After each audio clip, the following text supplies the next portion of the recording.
मुझे कहा गया है कि मैं कुंडलिनी और नाद ब्रह्म पर अपने विचार स्पष्ट करूं और कुंडलिनी पर अभी तक जो कुछ विचार हुआ है, जो कुछ धारणाएं बनी हैं, जो कुछ आत्ममंथन बना है, वह तब तक पूर्णता प्राप्त नहीं कर पाता जब तक कि खुद अनुभव शुद्ध व्यक्त नहीं हो पाता। और मैं अपना प्रवचन कुल कुंडलिनी के ध्यान के साथ प्रारंभ कर रहा हूं, क्योंकि कुंडलिनी अपने आप में एक महाशक्ति है, एक चेतना है, शरीर के समस्त अणुओं को जागृत करने का एक प्रयत्न है, रोम रोम में एक विद्युत स्फुलिंग भर देने की शक्ति है। इसलिए मैं सबसे पहले उन श्लोकों के साथ अपने प्रवचन को प्रारंभ कर रहा हूं जिसको कुल कुंडलिनी ध्यान कहा गया है। पूर्वै सतां वै परिपूर्ण सिंधु ज्ञानैव रूपं मतरं मतैव दीर्घोवतां पूर्वमदैव रूपं कुंडलिनी वै सहितं प्रणम्यम्। मेरा जीवन जड़ है, मेरा जीवन चेतनाहीन है, मेरे जीवन में किसी प्रकार की स्फुलिंग नहीं है, मेरे जीवन में किसी प्रकार की चेतना नहीं है, एक प्रकार से पत्थर के ढोंके की तरह है।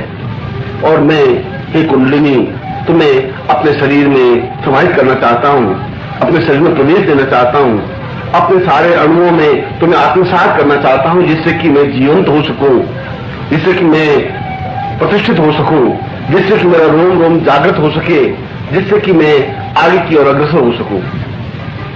प्रणमं परेशां वदनं सहेतं ज्ञानं वरेतं ध्यानं वरेतं तपो परेशां मदवै च रूपं कुंडलिनी वै प्रणवं नमामि। और कुंडलिनी मैंने तुम्हें शक्ति के रूप में ही देखा है, क्योंकि जब तक शरीर में शक्ति नहीं है, जब तक शरीर में चेतना नहीं है, जब तक शरीर में किसी प्रकार की क्षमता नहीं है, जब तक हम अंदर के संपूर्ण केंद्रों को जागृत करने की चेष्टा नहीं कर पाते, जब तक हमें वह रास्ता ज्ञात नहीं है, तब तक यह जीवन तो एक सुनसानवत है, तब तक यह जीवन तो केवल सूखी हुई नदी है, तब तक जीवन ये सूखा हुआ पेड़ ठूंठ की तरह है। उस जीवन का आनंद, उस जीवन में मस्ती, उस जीवन में चेतना हो ही नहीं सकती। और इसीलिए मैं चाहता हूं कि मैं एक लाश की तरह जीवन को ढोऊं नहीं।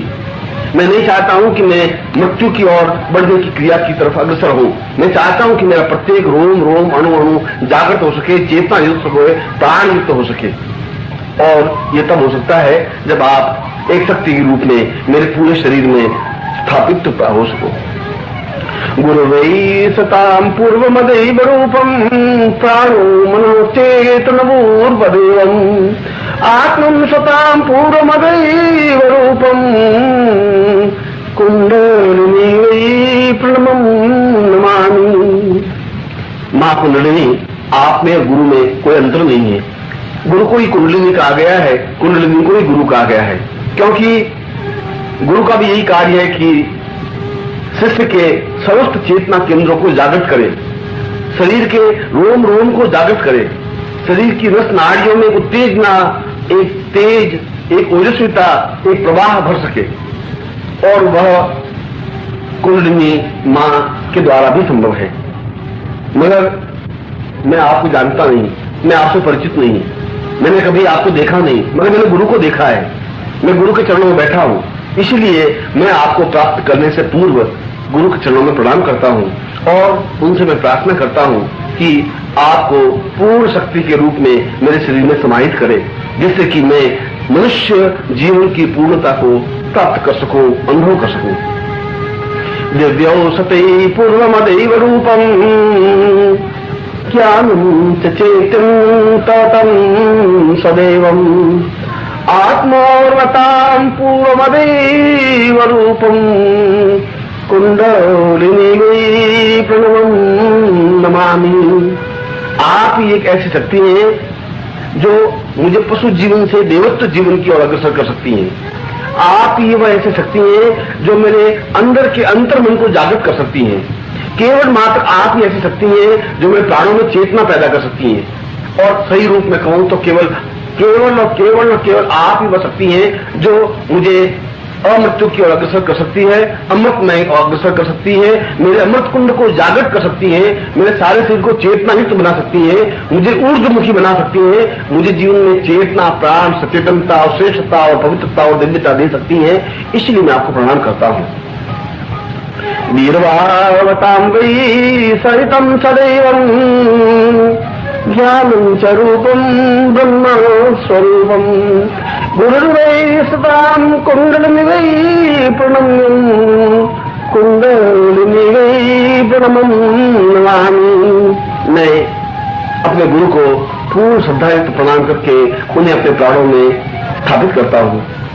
मैं प्रयत्न करता हूँ कि वे सहस्र दल कमल पर स्थापित हों। मैं प्रयत्न करता हूं कि वे मेरे रोम रोम में, रक्त की बूंद बूंद में ध्यानस्थ हों। मैं चाहता हूं कि गुरुदेव ही मेरा शरीर बन जाए, मेरे प्राण बन जाए, मेरी चेतना बन जाए, मेरी सब कुछ क्रियात्मक पक्ष बन जाए। और जब ऐसा होगा तो आप तो स्वयं गुरु की शक्ति है। जब देखा जाए तो उस गुरु की चेतना आप हैं। जब देखा जाए तो आप गुरु के अधीन हैं। आपके ऊपर गुरु हावी है, श्रेष्ठ है, पूर्ण है, पवित्र है। इसीलिए जो ही मैं गुरु को स्थापित करता हूं, आप स्वयं शक्ति रूप में अपने आप में मेरे हृदय में स्थापित हो सकेंगी और मेरे मूलाधार से सहस्रार्थ तक की पूर्ण यात्रा हो सकेगी, जिसके माध्यम से मैं अपने शरीर को पूर्णता की ओर अग्रसर कर सकूंगा। कुल कुंडलिनी के इस ध्यान में कई बातें स्पष्ट हो सकी।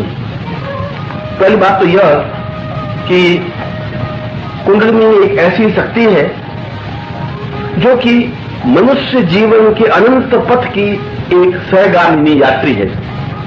इसमें कोई दौरानी मनुष्य जन्म लेता है और निरंतर गतिशील होता हुआ मृत्यु की ओर अग्रसर होता है।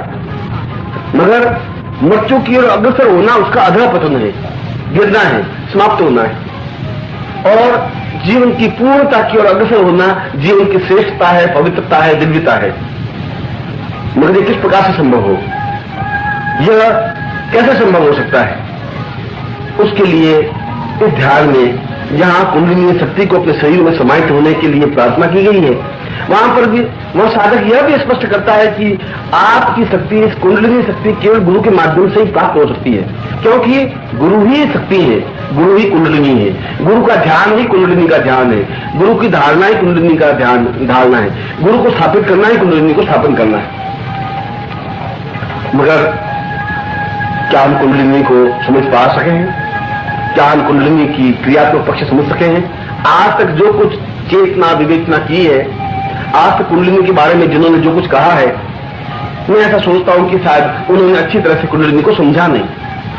अधिकांश लोगों ने कुंडलिनी को देखा ही नहीं, अनुभव ही नहीं किया। उन्होंने केवल सुनी बातों पर पोथे लिख दिए। उन्होंने उसको अनुभव नहीं किया, परखा नहीं, अपने शरीर में समाहित नहीं किया, उस शक्ति की तेजस्विता को अनुभव नहीं किया। और इसलिए अनुभव नहीं किया कि कुंडलिनी शक्ति अपने आप में एक तीव्रतम शक्ति है, एक विस्फोट है। विस्फोट ऐसा कि मृत शरीर को पूर्णता की ओर उछाल देने की क्रिया, या उछाल देने की क्रिया सामान्य क्रिया नहीं होती, जब ठीक अणुबम की तरह होती है, जो एक क्षण में वह अणुबम फट करके प्रलय मचा देता है, तूफान ला देता है, अपने जीवन को एक चेतनायुक्त बना देता है। और यह शरीर एक हाड़ मांस का, मिट्टी का लौंडा है। यह शरीर अपने आप में चेतनाहीन है। प्राण तो है, यह शरीर गतिशील तो है, यह शरीर उम्र के साथ साथ आगे तो बढ़ रहा है, मगर इसमें किसी प्रकार की चेतना नहीं है, प्राण नहीं है, स्पंदन नहीं है। इस शरीर में कोई स्फुरण नहीं है, इस शरीर में किसी प्रकार की शक्ति नहीं है। यह केवल एक और संतान पैदा कर सकती है, यह केवल सुख दुख का अनुभव कर सकती है, यह हंस कर सकती है, रो सकती है, मगर ऊर्ध्वमुखी नहीं बन सकती, ऊंचाई की ओर अग्रसर नहीं हो सकती, उस ब्रह्म से साक्षात्कार नहीं कर सकती। और जब तक वह व्यक्ति उस ब्रह्म से साक्षात्कार नहीं कर लेता, तब तक जीवन का अर्थ ही कुछ नहीं है, जीवन का कुछ मूल्य ही नहीं है, जीवन का कुछ महत्व ही नहीं है। और मैं स्पष्ट शब्दों में कहूं तो यह जन्म लेना अपने आप में कोई अनहोनी घटना नहीं है। जन्म तो एक सामान्य साधारण क्रिया है, एक स्त्री पुरुष का संगम स्थल है। इसलिए जन्म लेना कोई विस्फोटक क्रिया नहीं है। उम्र के साथ बढ़ना भी कोई विस्फोटक स्थिति नहीं है, कोई चेतना युक्त स्थिति नहीं है। चेतना युक्त स्थिति यह है कि हम अपने जीवन को पूर्णतः विस्फुलिंग बना दें, अंगारे की तरह बना दें। इसलिए बना दें कि शरीर में मल मूत्र छल झूठ कपट असत्य व्यभिचार के अलावा कुछ है ही नहीं। हम केवल एक सामान्य मनुष्य बनकर के रह गए। हम केवल एक दूसरे प्रकार के मनुष्य को पैदा करने की योग्यता के अलावा हमारे पास कोई योग्यता नहीं है। हम इस बात का विज्ञान नहीं, हम किस क्षण में जी रहे हैं। हम इस बात का विज्ञान नहीं है कि काल क्या है। हम इस बात का विज्ञान नहीं है कि हम इससे पहले कहां जन्म ले चुके हैं, हमारा पूरा जीवन क्या है, हम किस प्रकार के जीवन को जी चुके हैं। और हमें यह भी ज्ञात नहीं है कि कल क्या होगा, एक क्षण के बाद क्या होगा। जिस सूत्रधार को, जिस मनुष्य को पिछली कड़ी का ज्ञान नहीं है, अगले क्षण का ज्ञान नहीं है, वह जीवन नहीं हो सकता। बस एक फेंका गया पत्थर है जो कहीं भी गिर सकता है, और यह काल के द्वारा एक फेंका गया पत्थर है मनुष्य। ऐसा मनुष्य की कोई नियति नहीं होती, ऐसे मनुष्य का कोई लक्ष्य नहीं होता, ऐसे मनुष्य के जीवन की कोई चिंतन नहीं बन सकता। और इसीलिए हमारे शास्त्रों में, इसलिए हमारे योगियों ने, इसलिए हमारे महर्षियों ने जोर देकर एक ही बात कही है कि यदि जीवन में बहुत कुछ प्राप्त करना है, यदि जीवन में सत्य का साक्षात्कार करना है, यदि जीवन का आनंद अनुभव करना है, यदि जीवन को उस ब्रह्म से पूर्णता की ओर अग्रसर करना है, और यदि आत्मा और परमात्मा का मिलन करना है, तो उसके लिए केवल एकमात्र उपाय कुंडलिनी जागृत करना है।